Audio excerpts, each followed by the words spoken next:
Hello students, welcome to Banser classes online. I am Jesse Suryavanshi. Class में student हमने holozoic nutrition mode को discuss किया था और साथ ही साथ हमने देखा था कि क्या क्या स्टेप्स है होलोजोइक न्यूट्रिशन मोड की। और बाकी न्यूट्रिशन मोड भी हमने डिस्कस किए थे, जैसे सैप्रोफिटिक न्यूट्रिशन मोड क्या होता है बेटा, सिम्बायोसिस का मतलब क्या होता है, पैरासिटिक का मतलब क्या होता है, एंडोपैरासाइट, एक्सोपैरासाइट, एंडोपैरासाइट और एक्सोपैरासाइट के एग्जाम्पल्स भी हमने डिस्कस किए थे। तो बेटा एक बार रिवाइज कर लेते हैं हमने लास्ट लेक्चर में क्या क्या पढ़ा है। अगर आपको कोई ऐसा पॉइंट है जो नहीं समझ में आया तो एक बार आप उनको समझ लेना। तो बेटा हमने सबसे पहले न्यूट्रिशन मोड पढ़े थे कि जो एनिमल्स हैं उनमें अलग अलग तरह के न्यूट्रिशन मोड प्रेजेंट होते हैं बेटा, डिफरेंट डिफरेंट टाइप के न्यूट्रिशन मोड प्रेजेंट होते हैं।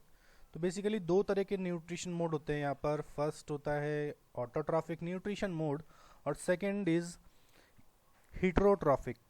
तो ऑटोट्रॉफिक न्यूट्रिशन मोड का मतलब क्या था, मैंने बताया था आपको। ऑटो में मीन्स होता है बेटा सेल्फ, और ट्रॉफिक का मतलब होता है न्यूट्रिशन। मतलब जो भी ऑर्गेनिज्म अपने आप अपना नरिशमेंट करते हैं, अपने आप अपनी ग्रोथ करते हैं, अपना न्यूट्रिशन कर सकते हैं, या फिर बोल सकते हैं कि अपने आप अपना फूड सिंथेसाइज कर सकते हैं, उन्हें बोलते हैं हम ऑटोट्रॉफिक। क्लियर बेटा। ऑटोट्रॉफिक न्यूट्रिशन मोड भी दो तरह का होता है। ये दो तरह के न्यूट्रिशन मोड में डिवाइड होता है बेटा। फर्स्ट है फोटो ऑटोट्रॉफिक और सेकंड है बेटा कीमो ऑटोट्रॉफिक। फर्स्ट है फोटो ऑटोट्रॉफिक और second chemo autotrophic. Photo autotrophic का मतलब क्या है? फोटो ऑटोट्रॉफिक का मतलब है कि जो भी ऑर्गेनिज्म सनलाइट की प्रेजेंस में अपना फूड सिंथेसाइज करते हैं तो उन्हें बोलते हैं हम फोटो ऑटोट्रॉफिक, जैसे ग्रीन प्लांट्स एंड एल्गीज। ऐसे ही जो कीमो ऑटोट्रॉफिक होते हैं बेटा, कीमो ऑटोट्रॉफिक मैंने बताया था, कीमो का मतलब होता है केमिकल्स, जो कि केमिकल एनर्जी को यूज करके एनर्जी गेन करते हैं, उन्हें बोलते हैं हम कीमो ऑटोट्रॉफिक न्यूट्रिशन मोड या कीमो ऑटोट्रॉफ ऑर्गेनिज्म। अब बेटा जो कीमो ऑटोट्रॉफिक ऑर्गेनिज्म है इनमें मैंने आपको एग्जाम्पल भी लिखवाए थे। काफ़ी सारे बैक्टीरियाज आते हैं बेटा इनमें जो कि अपने आप एनर्जी गेन कर सकते हैं। और कैसे गेन करते हैं बेटा? तो इनके पास में कुछ इनऑर्गेनिक केमिकल्स प्रेजेंट होते हैं और उन्हीं इनऑर्गेनिक केमिकल्स को ये ऑक्सीडाइज करके एनर्जी गेन करते हैं। ठीक है, इनके पास कुछ इनऑर्गेनिक केमिकल्स प्रेजेंट होते हैं और ये उन्हीं इनऑर्गेनिक केमिकल्स को ऑक्सीडाइज करके एनर्जी को गेन करते हैं। तो इसमें मैंने आपको कुछ एग्जाम्पल लिखाए थे, जैसे ब्लू ग्रीन एल्गी या फिर साइनोबैक्टीरिया।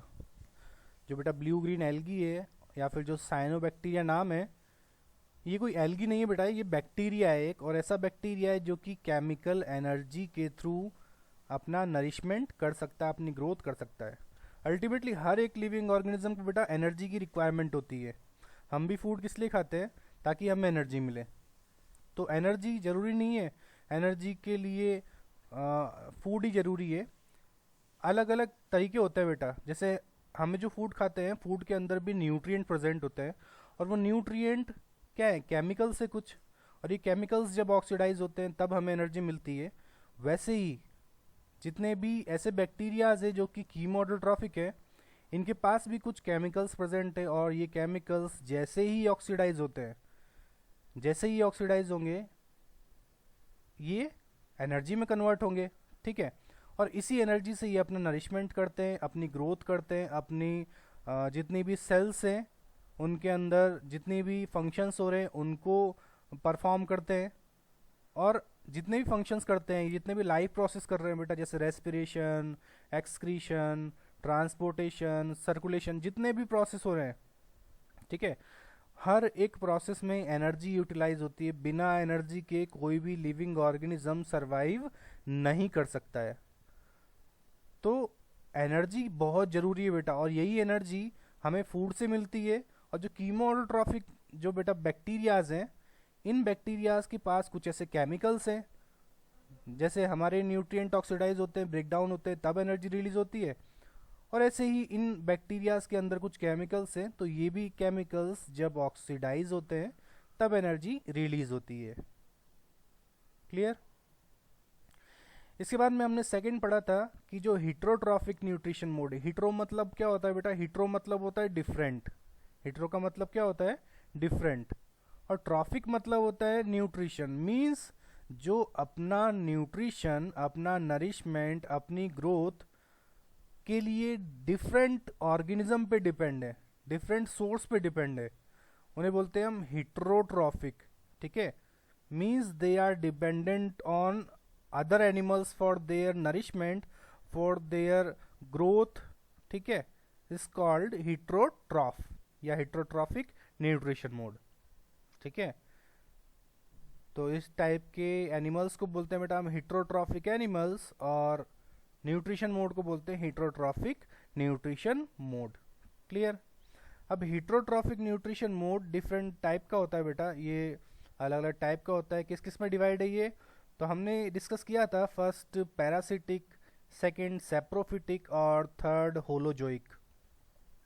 ठीक है, अब क्या क्या होते हैं, पैरासिटिक का मतलब, सेप्रोफिटिक का मतलब, और होलोजोइक का मतलब।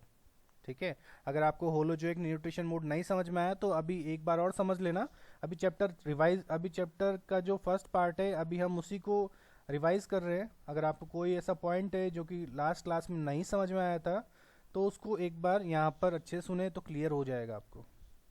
तो जो पैरासिटिक न्यूट्रिशन है बेटा, पैरासिटिक न्यूट्रिशन का मतलब क्या होता है, पैरासिटिक, पैरा मतलब होता है बेटा दूसरे, है ना, पैरा मतलब क्या होता है, अनदर, मीन्स ये जो ऑर्गेनिज्म है ये अनदर ऑर्गेनिज्म पे डिपेंड करते हैं अपने नरिशमेंट के लिए। ठीक है, अगर हम प्लांट्स की बात करें तो प्लांट्स के अंदर भी पैरासिटिक न्यूट्रिशन मोड होता है। अगर हम एनिमल्स की बात करें बेटा तो एनिमल्स के अंदर भी पैरासिटिक न्यूट्रिशन मोड प्रेजेंट होता है। एक प्लांट दूसरे प्लांट को as a host organism use करके उस पर पैरासिटिक प्लांट की तरह डिपेंड हो सकता है। ऐसे ही बहुत सारे एनिमल्स होते हैं जो कि दूसरे एनिमल्स पे डिपेंड करते हैं और दूसरे एनिमल्स को एज अ होस्ट ऑर्गेनिज्म ये यूज करते हैं। मैंने बताया था आपको पैरासिटिक जो न्यूट्रिशन मोड है बेटा वो कैसा है, होस्ट डिपेंडेंट न्यूट्रिशन मोड। कैसा है, होस्ट डिपेंडेंट न्यूट्रिशन मोड। अब क्या मतलब होता है होस्ट डिपेंडेंट न्यूट्रिशन मोड का, तो होस्ट डिपेंडेंट मतलब कोई होस्ट क्या होता है बेटा, कोई भी लिविंग ऑर्गेनिज्म, एक प्लांट के लिए दूसरा एक प्लांट हो सकता है, एक एनिमल के लिए दूसरा एक एनिमल हो सकता है। ठीक है, और होस्ट क्या होता है, जिससे पैरासिटिक ऑर्गेनिज्म अपने फूड को ऑब्टेन कर रहा है। क्लियर।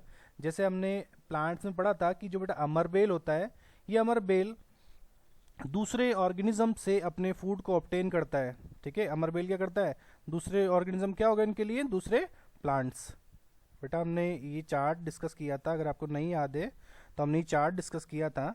हमने बताया था कि जो पैरासिटिक न्यूट्रिशन मोड है वो हमेशा होस्ट डिपेंडेंट होता है।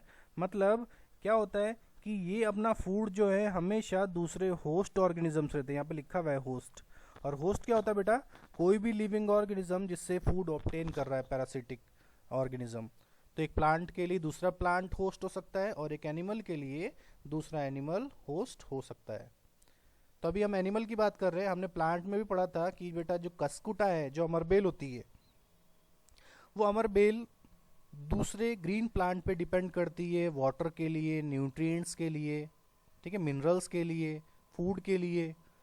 ऐसे बेटा कुछ एनिमल्स भी होते हैं, और ये पैरासिटिक एनिमल्स दो तरह के होते हैं, एक्सोपैरासाइट एंड एंडोपैरासाइट।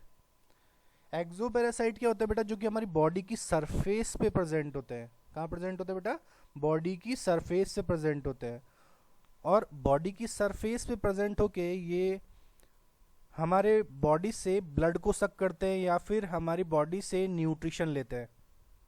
ठीक है, लेकिन बॉडी के बाहर प्रेजेंट होता है या आउटर सरफेस पे, हमारी स्किन पे प्रेजेंट हो सकते हैं, हमारे हेयर्स में प्रेजेंट हो सकते हैं।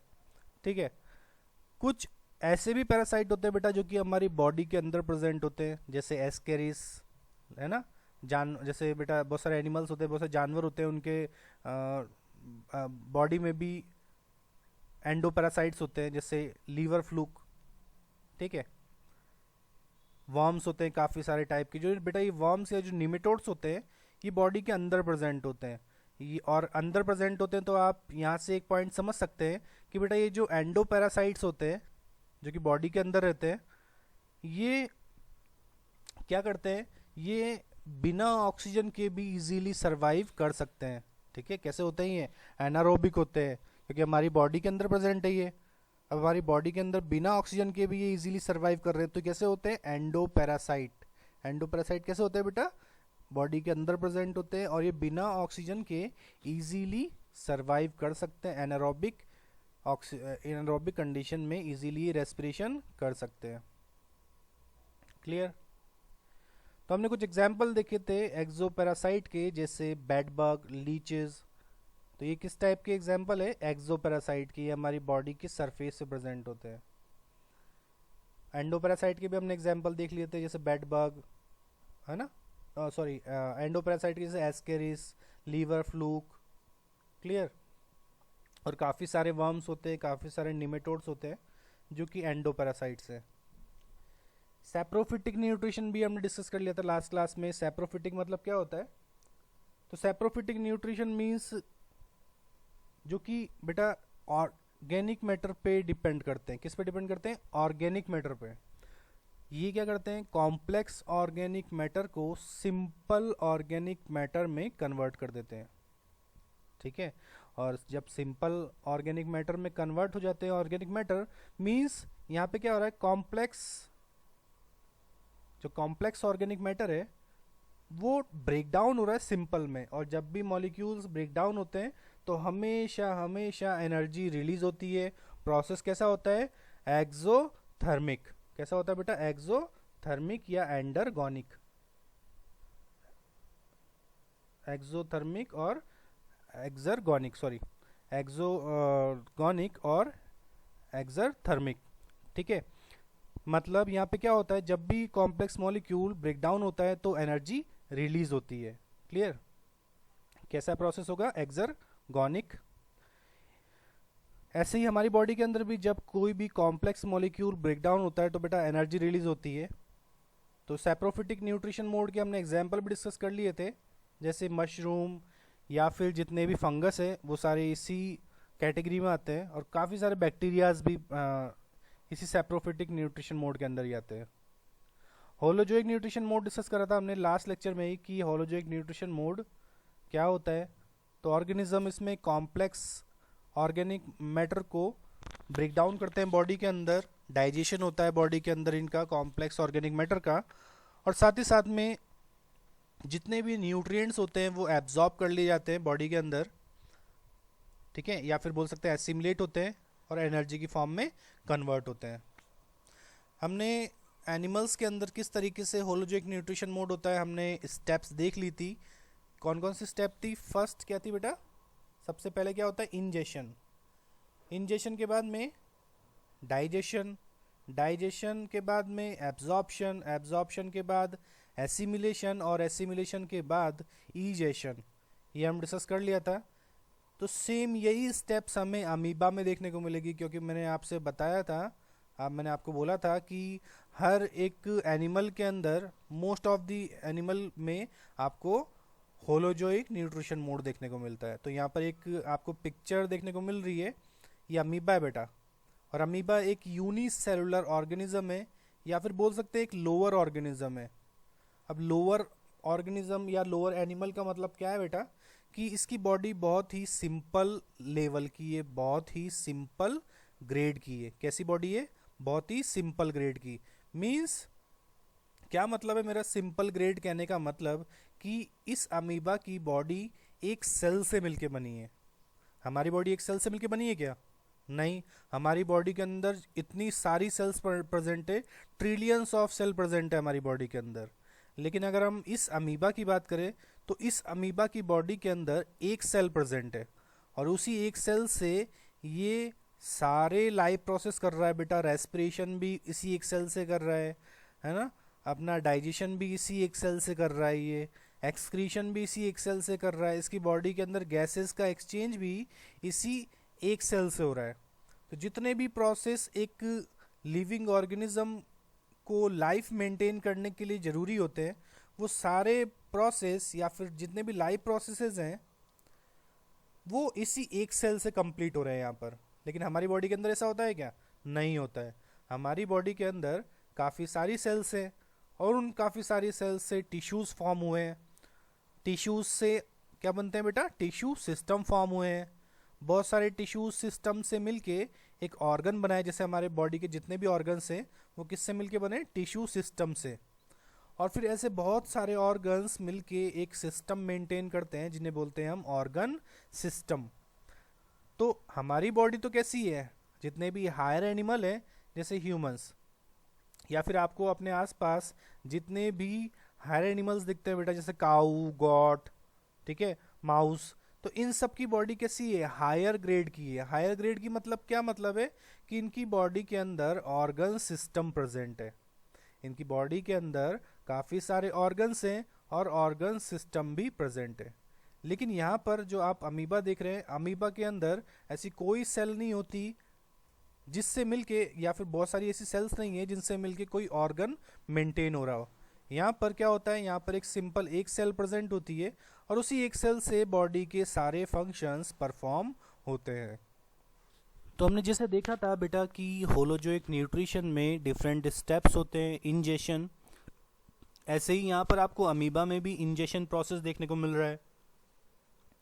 होलोजोइक न्यूट्रिशन में हमने देखा था कि होलोजोइक न्यूट्रिशन में डिफरेंट स्टेप्स होती हैं, इंजेशन, डाइजेशन, एब्जॉर्प्शन, एसिमिलेशन और इजेशन। ऐसे ही हर एनिमल में जिसके अंदर भी होलोजोइक न्यूट्रिशन मोड प्रेजेंट होगा बेटा, वहाँ पर ये स्टेप्स कॉमन होगी।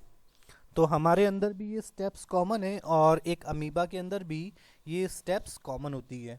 जैसे यहाँ पे दिखा रखा है बेटा, जो फर्स्ट स्टेप है इंजेशन, हमने पढ़ा था कि इंजेशन क्या होता है।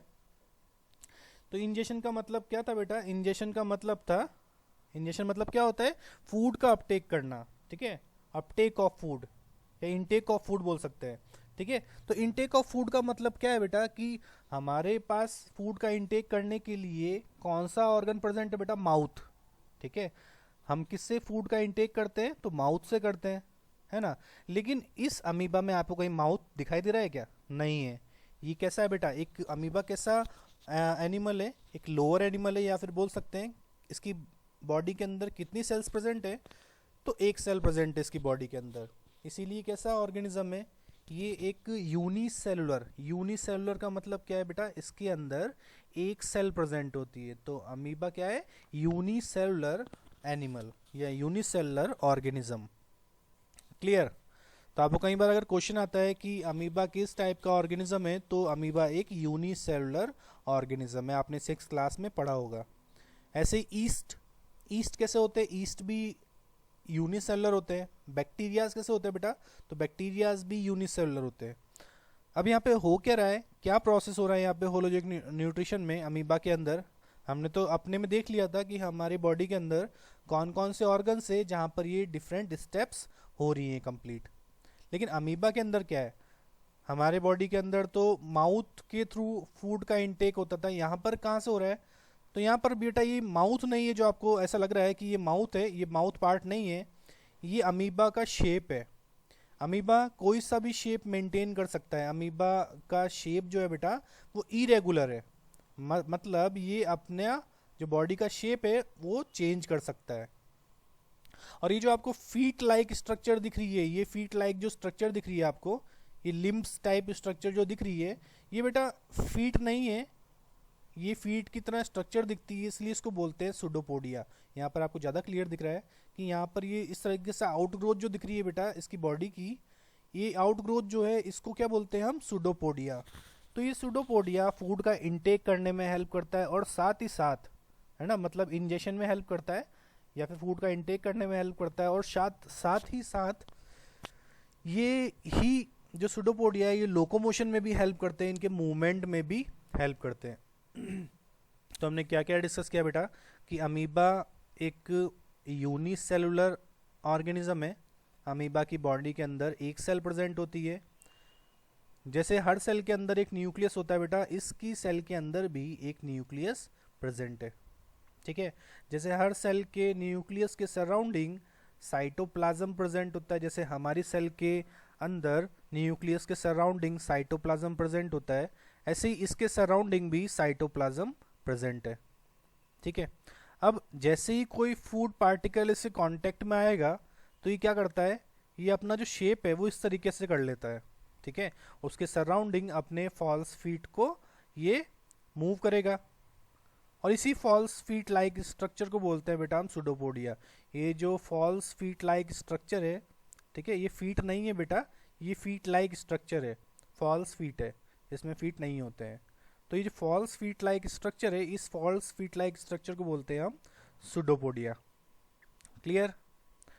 अब इसने क्या किया, सुडोपोडिया को इस फूड के सराउंडिंग मूव किया, बाद में इसने क्या किया, इन दोनों सुडोपोडिया को आपस में फ्यूज कर दिया, और जैसे ही फ्यूज किया तो ये फूड इसकी बॉडी के अंदर आ चुका है। अब यहाँ पर दिख रहा है कि ये फूड इसकी बॉडी के अंदर आ चुका है। तो यहाँ पे क्या बन गई है बेटा, एक फूड वैक्यूल, एक वैक्यूल बन गई है, एक सैक लाइक स्ट्रक्चर बन गई है बेटा, एक थैले की तरह स्ट्रक्चर बन गई है इसकी बॉडी के अंदर, जिसके अंदर ये फूड प्रेजेंट है।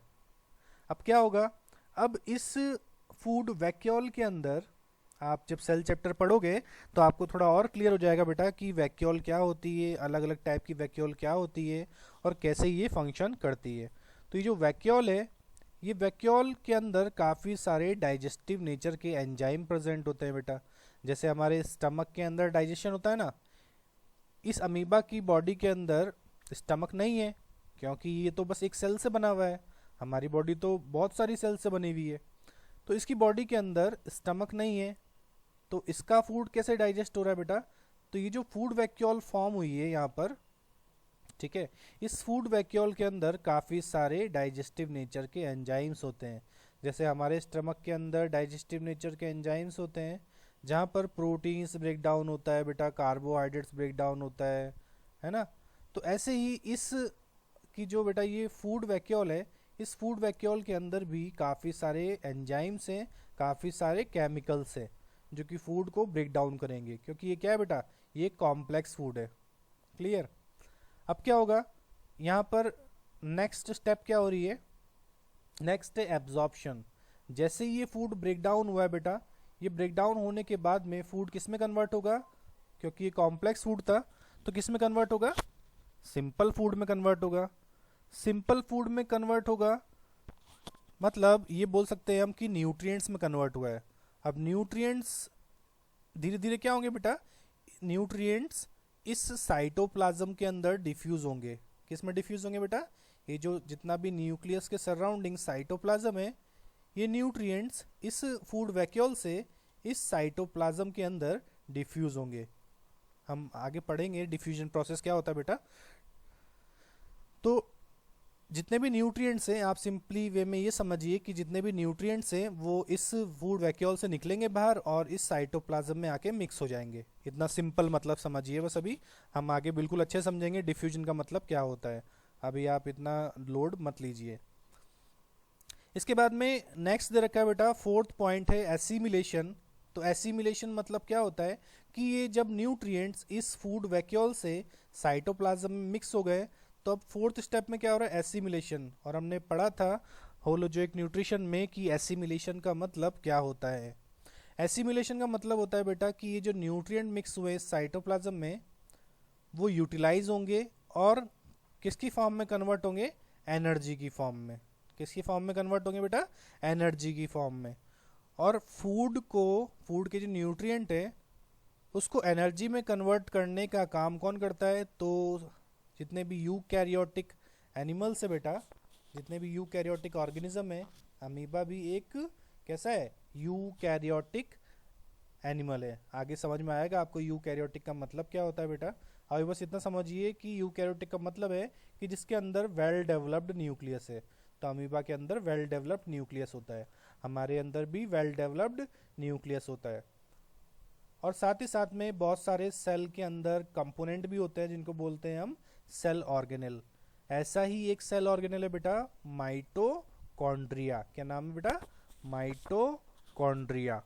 और ये माइटोकॉन्ड्रिया इस न्यूट्रिएंट को ऑक्सीडाइज करेगा बेटा, और ऑक्सीडाइज करके या फिर ब्रेक डाउन करके इन्हें क्या करेगा, एनर्जी में कन्वर्ट करेगा। और हर एक लिविंग ऑर्गेनिज्म में या फिर हर एक सेल के अंदर जितनी भी एनर्जी का फॉर्मेशन होता है बेटा वो होता है एटीपी की फॉर्म में। किसकी फॉर्म में? एटीपी। एटीपी का क्या मतलब है? एटीपी क्या होती है बेटा? तो एटीपी का फुल फॉर्म है एडिनोसिन ट्राई फॉस्फेट। क्या नाम है बेटा? Adenosine try phosphate. आपने 6th क्लास में भी पढ़ा होगा, एडिनोसिन ट्राई फॉस्फेट का नाम पढ़ा होगा, सुना होगा आपने पक्का। तो बेटा ये क्या होती है? सेल के अंदर जितनी भी एनर्जी बनती है जिसके थ्रू हम जितने भी फंक्शन है बॉडी के वो परफॉर्म कर पाते हैं, तो वो किसकी वजह से कर पाते हैं बेटा? एटीपी की वजह से, एडिनोसिन ट्राई फॉस्फेट की वजह से। और इसी एटीपी को बनाने का काम करता है सेल का एक कंपोनेंट। सेल के अंदर बहुत सारे कंपोनेंट होते हैं बेटा, ऐसा ही एक कंपोनेंट है माइटोकॉन्ड्रिया। माइटोकॉन्ड्रिया एटीपी फॉर्मेशन में हेल्प करता है और इसीलिए माइटोकॉन्ड्रिया को बोलते हैं पावर हाउस ऑफ सेल। क्या बोलते हैं बेटा? Power house of cell. तो जैसे ये एटीपी बनेगी बेटा, एटीपी क्या होगी? इसके जितने भी फंक्शंस करेगा ये उसके लिए यूज होगी। ठीक है। अब बाकी कुछ ऐसा भी तो पार्ट होगा बेटा फूड का जो कि इसको बाहर रिलीज करना होगा, एक्सक्रीट करना होगा। ठीक है। अब ये जो बेटा जितना भी फूड का वेस्ट पार्ट है वो कैसे वापस इसकी बॉडी से बाहर रिलीज होगा? तो 5th पॉइंट है ईजेशन। ईजेशन का मतलब है कि जितना भी वेस्ट पार्ट है उसको बॉडी से बाहर निकालना। जितना भी वेस्ट पार्ट है बॉडी का, उस जितना भी बॉडी के अंदर वेस्ट पार्ट है फूड का उसको बाहर निकालना, या फिर एक्सक्रीशन ऑफ अनडाइजेस्टेड फूड। ठीक है, एक्सक्रीशन ऑफ अनडाइजेस्टेड फूड। तो हमारी बॉडी के अंदर तो एक माउथ की ओपनिंग होती है बेटा जहाँ से फूड का इंजेशन होता है, दूसरी ओपनिंग होती है एनस जहाँ से फूड को बाहर रिलीज कर दिया जाता है, जितना भी वेस्ट पार्ट होता है फूड का, अनडाइजेस्टेड पार्ट होता है जितना भी फूड का। तो इस अमीबा में ना तो फूड के लिए ओपनिंग है ना ही एनस के लिए ओपनिंग है। तो इसमें क्या होता है बेटा? इसमें इसी तरीके से बॉडी का एक ये दिख रहा है जिस तरीके से आउटग्रोथ बनेगी, और आउटग्रोथ यहाँ पे क्या होगा बेटा? ये वैक्यूल बन के जब जितना भी न्यूट्रिएंट है वो तो इस साइटोप्लाज्म में मिक्स हो जाएंगे। ये बाद में क्या होगा? बाद में इसी वैक्यूल के अंदर सारा क्या हो जाएगा बेटा? वेस्ट पार्ट रह जाएगा, और ये क्या करेगी? बॉडी के सरफेस पे आएगी धीरे धीरे मूव करते हुए, और सरफेस पे आने के बाद में इस तरीके से ये बस्ट हो जाएगी, मतलब फट जाएगी। और फटते ही जितना भी एक्सक्रीटरी वेस्ट है बेटा, जितना भी वेस्ट पार्ट है फूड का वो उसकी बॉडी से बाहर रिलीज हो जाएगा। तो इस तरीके से अमीबा में होलोजोइक न्यूट्रिशन होता है। हमने सारी स्टेप्स देखी।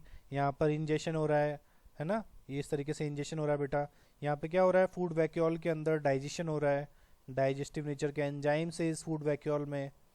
उसके बाद में क्या हो रहा है बेटा? यहाँ पे एब्जॉर्प्शन। ठीक है, जितना भी यहाँ पर न्यूट्रिएंट है वो एब्जॉर्ब हो रहे हैं। एब्जॉर्ब होने के बाद में ये साइटोप्लाज्म में जाके न्यूट्रिएंट्स एनर्जी बना रहे हैं, और यहाँ पे जितना भी वेस्ट पार्ट है वो उसकी बॉडी से बाहर निकल रहा है, जिसे बोलते हैं हम ईजेशन। ठीक है बेटा। तो हमने देखा कि जैसे हमारी बॉडी के अंदर होलोजोइक न्यूट्रिशन की स्टेप्स कॉमन है, वैसे ही इस अमीबा के अंदर भी होलोजोइक न्यूट्रिशन की स्टेप्स कॉमन है। और हम अभी जब नेक्स्ट हम पढ़ेंगे ह्यूमन के अंदर, तब हम जैसे जैसे स्टेप्स पढ़ते जाएंगे इसकी, वैसे वैसे हम डिस्कस करते जाएंगे कहाँ पे इंजेक्शन हो रहा है हमारी बॉडी में, कहाँ पर डाइजेशन हो रहा है, कहाँ पे एब्जॉर्प्शन, एसिमिलेशन, इजेशन हो रहा है। ठीक है बेटा। तो अभी तक के लिए आज की क्लास में इतना एनफ है। इसके बाद का पार्ट हम नेक्स्ट लेक्चर में डिस्कस करेंगे। तब तक के लिए लेक्चर को अच्छे से सुनिए, एक एक चीज़ को क्लियर कीजिए अच्छे से। और ये कब होगा? जब आप लेक्चर को 1-2 बार सुनेंगे। और जितने भी टेस्ट हो रहे हैं बेटा आपके, उनको अच्छे से दीजिए। प्रैक्टिस क्वेश्चंस जो भी दे रखे हैं उनको देख लीजिए थोड़ा। अगर इस कंटेंट से आपको कोई क्वेश्चन बन रहे हैं तो उनको बनाइए। मिलते हैं नेक्स्ट लेक्चर में, तब तक के लिए अपना ध्यान रखिए। Good luck.